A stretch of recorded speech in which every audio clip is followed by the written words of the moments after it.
या कि जीव के अंदर बर्दाश्त करने की क्षमता होना जरूरी है।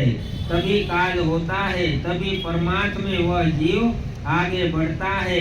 वरना प्रेमी प्रेमी भी अगर मिल जाए तो भी लड़ाई झगड़ा हो जाता है, ईर्ष्या द्वेष हो जाता है। यह संसार ऐसा ही है और यह कलयुग है।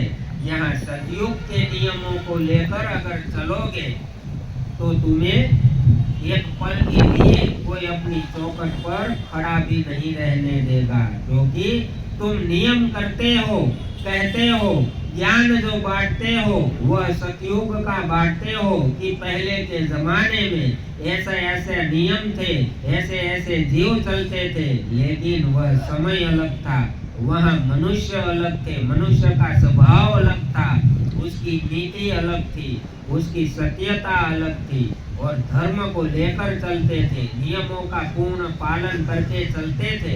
इसलिए एक दूसरे जीवों को तकलीफ नहीं होती थी। लेकिन यह कलयुग है, यहाँ सारे जीव स्वार्थ में चलते हैं और यहाँ अगर तुम सत्य की और ईमानदारी की बीन बजाओगे तो तुम्हें चौखट पर खड़ा कोई नहीं रहने देगा। इसलिए यहाँ कलयुग के नियम चलेंगे और कलयुग के नियम से तुम चलोगे तो इस कलयुग में तुम खड़े रह पाओगे, भक्ति कर पाओगे और भक्ति के मार्ग पर अपने आप को आगे बढ़ा पाओगे।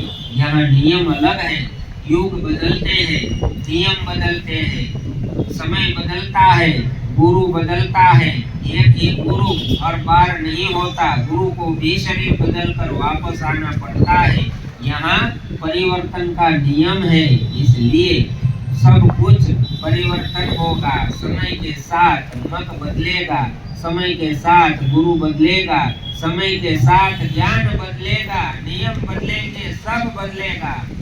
और उसी परिवर्तन को जो स्वीकार करने की क्षमता अपने अंदर रखता है वही सत्य हो सकता है, वही इस कलयुग में सब कुछ प्राप्त कर सकता है, उसे कोई रोक नहीं सकता, क्योंकि वह अपने आप को उसी नीति में तैयार करने लगता है।